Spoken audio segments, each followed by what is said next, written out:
ఓం శుభంకర్యే నమః. నిఖిల శ్రేయోదాయని సర్వకార్య సిద్ధిప్రద పరబ్రహ్మస్వరూపిణి శుభంకరీ నమోస్తుతే. వక్రతుండ మహాకాయ సూర్యకోటి సమప్రభ నిర్విఘ్నం కురు మే దేవ సర్వకార్యేషు సర్వదా. గురు బ్రహ్మా గురుర్విష్ణు గురుర్దేవో మహేశ్వర గురు సాక్షాత్ పరబ్రహ్మ తస్మై శ్రీ గురవే నమః. అస్మత్ శ్రీ గురు చరణారవిందాభ్యాం నమః. శ్రీ శ్రీ శ్రీ గణపతి సచ్చిదానంద సద్గురుభ్యో నమో నమః. పౌర్ణమి తరువాత మిథున రాశి జాతకులు ప్రయాణాల మీద ఎక్కువగా మక్కువ చూపుతారు. గ్రహస్థితి ప్రభావం చేత ఎక్కడికో వెళ్ళాలి, ఏదో తిరగాలి అనేటువంటి ఒక ఆలోచనలో ఉంటారు.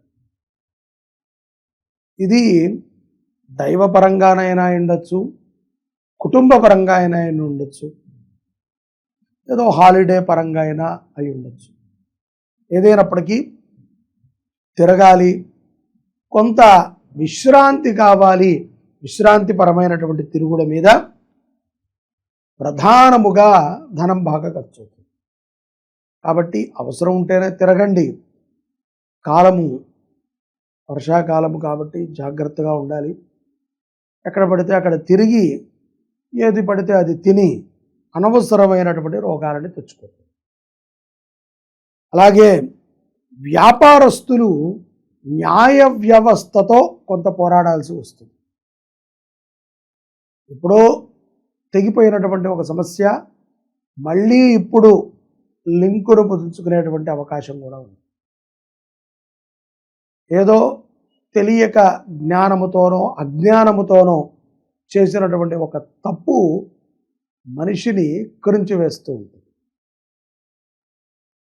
మనము చాలా సందర్భాలలో చాలామందితో అనవసరంగా కూడా అబద్ధాన్ని చెప్తూ ఉంటాం. అవసరమే ఉండదు. ఎక్కడున్నారు అంటే ఏదో మాట చెప్పటం, ఏంటండి అంటే ఇంకోటి ఏదో చెప్పటం. ఇలాగ మనకి మానవాళికి చాలా అలవాటైపోయింది అబద్ధం అనేటువంటి. నిత్య జీవితంలో అదొక భాగం అయిపోయింది. ధర్మంగా నీతిగా మాట్లాడితే వాళ్ళు ఏడుస్తారని ఇట్లా అనుకుని ఇట్లా చెప్పారండి అని ఎంతోమంది చెప్తూ ఉంటారు. సహజంగా న్యాయ వ్యవస్థలో కానీ, వైద్యుల దగ్గర కానీ, గురువుల దగ్గర కానీ అబద్ధాన్ని ఆడటం అంటే వారు గ్రహించలేకపోవటం కాదు. నీలాంటి మూర్ఖుడితో మాట్లాడి ఆ అబద్ధాన్ని నిజం చేయకూడదు అని వాళ్ళు అక్కడితో ఆపేస్తారు. అంతే తప్ప ఎవరికీ తెలియక కాదు. సమస్య నీకు తెలుసుకోవాలని లేదు కాబట్టి నువ్వు అబద్ధాన్ని ఆడుతున్నావు అనే విషయాన్ని గ్రహించి గురువులైనా, వైద్యులైనా, న్యాయ వ్యవస్థ అయినా, ధర్మరక్షకులైనా వదిలేస్తారు. అలా వదిలి మనం అనేక అబద్ధాలకి మనము ప్రాధాన్యతనిస్తూ, ముఖ్యంగా అబద్ధాలని ఆడకండి. అబద్ధాలని చెప్పకుండా ఉంటే గనక జీవితంలో ఎన్నో రకములైనటువంటి లబ్ధులని మీరు పొందగలుగుతారు. పుణ్యక్షేత్రాలను దర్శించేటువంటి సందర్భంలో విశేషమైనటువంటి అనుగ్రహాలను పొందుతారు.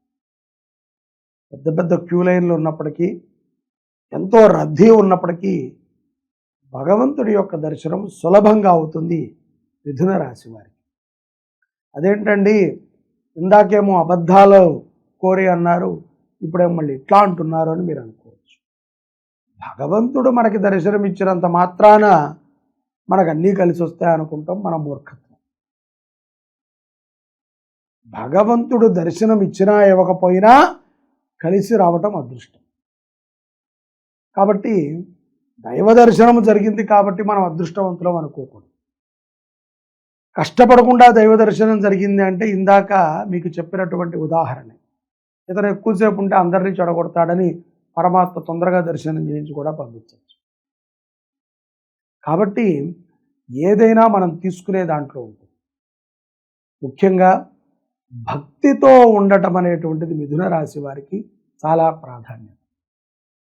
తల్లిదండ్రుల యందు అగౌరవంగా ఉండకండి, బాధ్యతగా ఉండండి. మన తల్లిదండ్రులు అంటే ఒకటిను, మన యొక్క భార్య తల్లిదండ్రులు అంటే ఒకటి అనే భావన కాదు. తల్లిదండ్రులు ఎక్కడైనా తల్లిదండ్రులే. జగతః పితరో వందే పార్వతీ పరమేశ్వరం. జగత్తుకి అమ్మాని నేను పిలిచినా, అమ్మాని మీరు పిలిచినా అమ్మ అమ్మ. కాబట్టి ఆ భావనతో వారి మీద జాలితోనో కరుణతోనో ఉండకండి, బాధ్యతగా ఉండండి.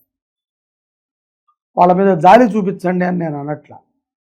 వాళ్ళనే మీరు సరిగ్గా చూసుకొని వాళ్ళు మిమ్మల్ని మీరు ఏం చూసుకుంటారు, మీ పిల్లల్ని ఏం చూస్తారు.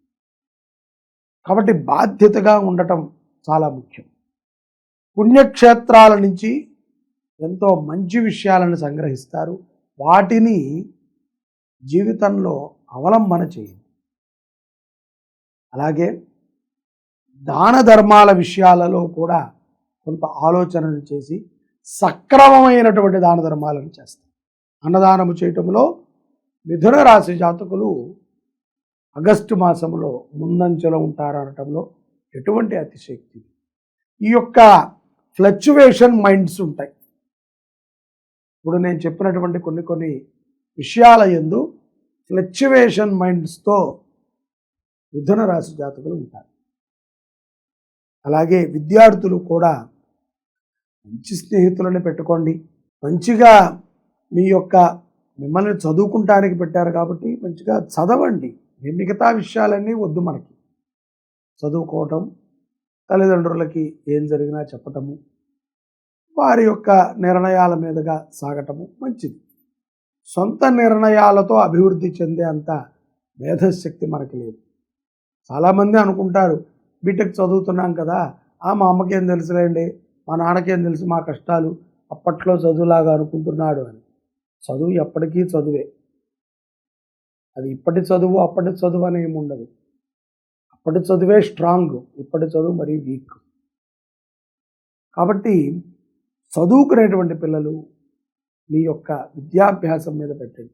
ఏ బాధ్యత లేదు మీకు ఇంకా వెనకాల, చదువు తప్ప. సంపాదించుకోవాలి, తల్లిదండ్రుల్ని చూడాలి, చెల్లెలకి చదవాలి, చదివించుకోవాలి, అక్కకి మ్యారేజ్ చేయాలి, ఇటువంటి సినిమా కష్టాలు మనకి లేవు. చక్కగా చదువుకోవాల్సిన సమయంలో మీ యొక్క బుద్ధినంతా కూడా కేంద్రీకృతం చేసి అనవసరమైనటువంటి వ్యాపకాలను చేయకుండా చక్కగా చదువుకోండి. మంచి భవిష్యత్తుని సాధించగలుగుతారు విద్యార్థులు. నదీ స్నానములు చేయటం అనేటువంటిది చాలా విశేషము మిథున రాశి జాతకులకి.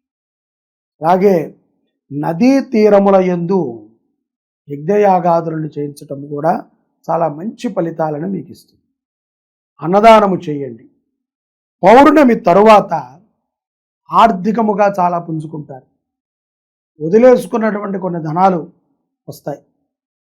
అలాగే ఇంట్లోంచి వెళ్ళిపోయినటువంటి ఒక వ్యక్తి తాహసపడతాడు మిథున రాశి వారు. అది ఎంతో ఆనందాన్ని చేకూరుస్తుంది. పారిపోయారంటూ ఉంటారు కదా, చిన్నప్పుడు తప్పిపోయాడండి, లేకపోతే 3 సంవత్సరాల కిందట ఎక్కడికో వెళ్ళిపోయాడు, మళ్ళీ ఇప్పుడు వచ్చాడు. అటువంటి సందర్భాలు పౌర్ణమి తరువాత మిథున రాశి జాతకులలో గోచరిస్తుంది. అలాగే అన్నదానము చేయటం ద్వారా ఎంతో ప్రశాంతతని పొందుతారు. ముఖ్యంగా మిథున రాశి జాతకులు సంవత్సర కాలమైనా సరే మీ నక్షత్రము రోజున అన్నదానము చేయండి. అన్నదానము నక్షత్రము రోజున చేస్తే చాలా విశేషమైనటువంటి పుణ్యం. అన్నదానము నక్షత్రము ఉన్నటువంటి రోజున అన్నదానం చేయడం ద్వారా ఎంతో విశేషమైనటువంటి ఫలితాలని మిథున రాశి జాతకులు పొందగలుగుతారు. సర్వే జనాః సుఖినో భవంతు. శ్రీ శుభంకర్యై నమః.